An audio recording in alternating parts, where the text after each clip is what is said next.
Was that choice the result of free will, or blindly accepting countless suggestions and distortions brought to you by a profit-hungry messenger?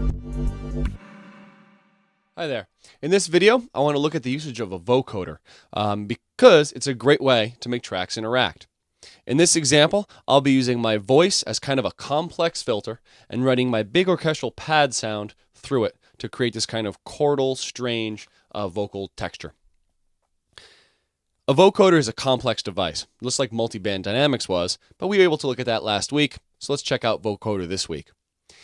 Before we even get to the plugin though, what I find to be the most important thing when dealing with a vocoder is how you process the voice before it gets to the vocoder. A vocoder is a bank of highly resonant bandpass filters, maybe 20 different filters. Each of these are resonant, and if you put a very dynamic signal through it, like spoken word, that's not compressed, it'll tend to make some of those filters go nuts. They'll distort and they'll ring, and you don't get a really good character from the vocoder. So if you heavily compress the vocal first, it has a much better chance of working with the vocoder later. So I did that with the Multiband Dynamics plugin. And let's look at the settings I'm using. I'm in heavy compression mode, right? I've chosen a threshold of around negative 40 decibels. It's a low threshold for a compressor. And then you drag up and down here to set your compression amount, and it's set quite heavy. The quiet band is set in a gating mode to get rid of noise between words, and the upper band is set in compression, a common set of settings for Multiband Dynamics plugin when it's in single band mode. Let's hear just what this Multiband Dynamics plugin does to my voice, how heavily compressed it is. Test your assumptions. What have you been told and what have you decided on your own? Are you being educated or manipulated?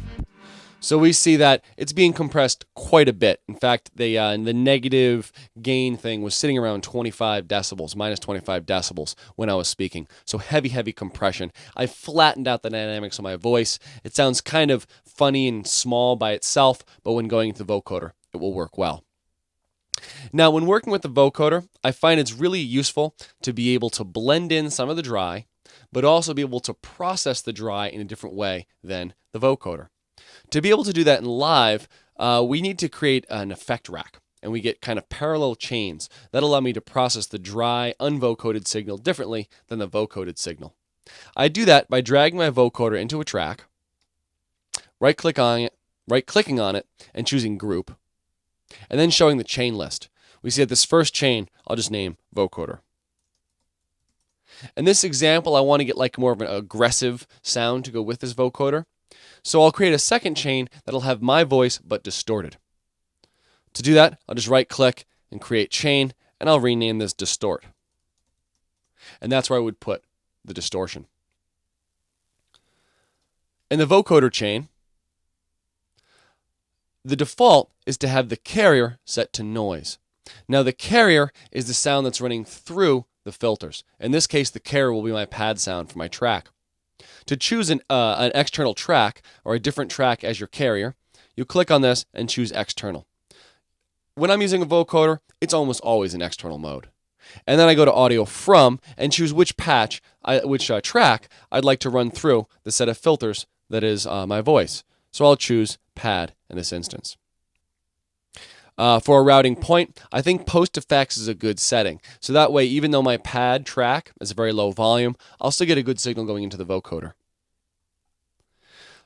Now, I'd like to move over to the one I've already built so we can see the kind of settings I've been using.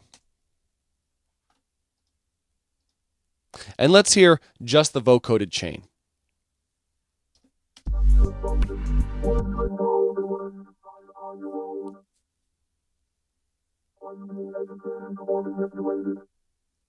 So we can hear it sounds kind of like that pad sound is running kind of through my voice or through my mouth to get the kind of vocal character.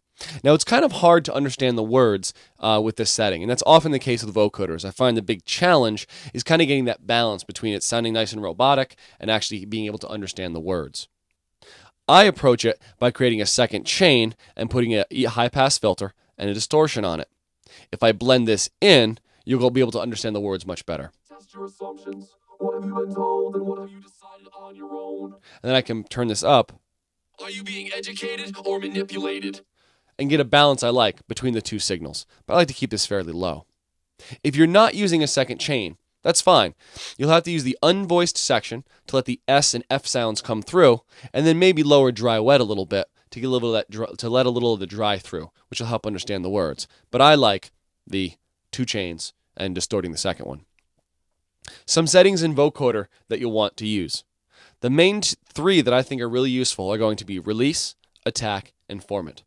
Attack and release act very much the way that they do in a compressor, and they control how fast the gains on those individual filters go. If I increase release, we get kind of an ethereal reverb sound from the entire thing. Let's hear that. Test your assumptions. What have you been told and what have you decided on your own? So we hear the filters go up and they slowly release. I'll keep that kind of low.